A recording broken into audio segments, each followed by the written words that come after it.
Unity is not possible until the people of our nation restore our common values.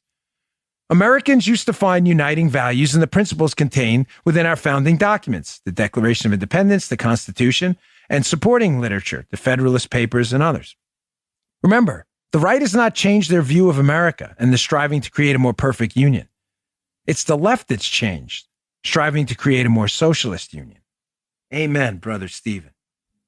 I've been warning you about this forever. And it's why the GameStop story is an us versus them. It's why the events of January 6th have troubled so many people like me who looked at that and said, there's no excuse for this. It should be called out immediately. It's not how we do business. And yet the left still attacked us. Look at the right inciting violence. How? How exactly was this show inciting violence? How? Do you even watch my show? Or are you really that stupid like Oliver Darcy? Just go, I'm begging you on the left, the hacks that say this, to go back and view episodes over the years where we have repeatedly, multiple times, not to virtue signal anyone, but because I believe it in my heart and soul, that the only path to a unified constitutional republic, unified in basic principles, not every single idea, there are going to be disagreements on taxes, on healthcare, on education. But we should be unified in basic things like free speech, the right to practice your religion openly, the right to petition the government, assemble and protest. Those should be basic ideas we all agree on. But the way to get any of that done is not through violence. I have said that repeatedly because it's right. And yet with the GameStop situation in January 6th, the left were the people sanctioning violence by Antifa and BLM, openly sanctioning it, by in some cases saying, well, what's wrong with riots? These are peaceful protests as people were burning down cities. The left was doing that. And I argued to you that you calling us out over January 6th when our principles have remained consistent. I don't accept the violence of January 6th, nor violence anywhere else. And we've been consistent on that. It's you idiots that haven't done it. And there's no unity going forward, and it never will be until we can agree on that common set of principles that we should be talking out ideas, not beating the snot out of each other. Until we can agree on that unifying principle, there is no future. What, we continue to preach, as I've done in this show, nonviolence, while you punch us in the face? No.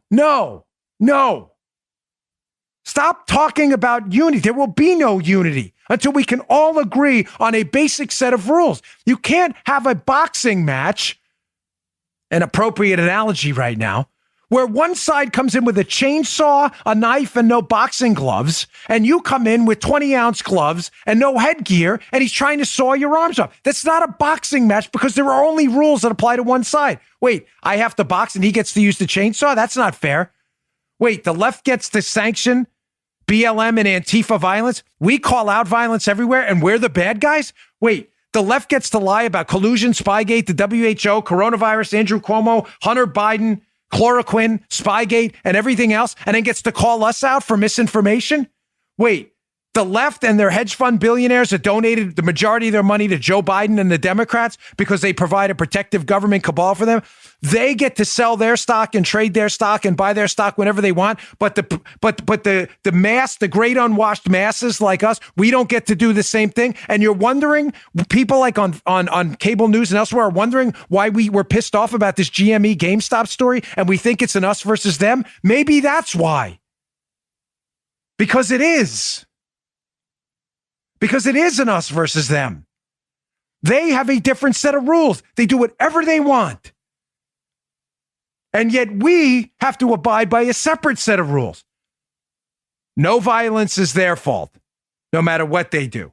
Every piece of violence that happens is your fault, despite the fact that you've called for nonviolence and you had nothing to do with the actual violence. No, you've incited violence. How did I do that?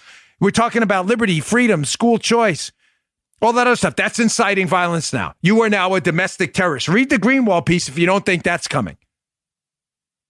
One set of rules for the elite snobs and another set of rules for us. Enough of this trash. It will be one set of rules for all of us.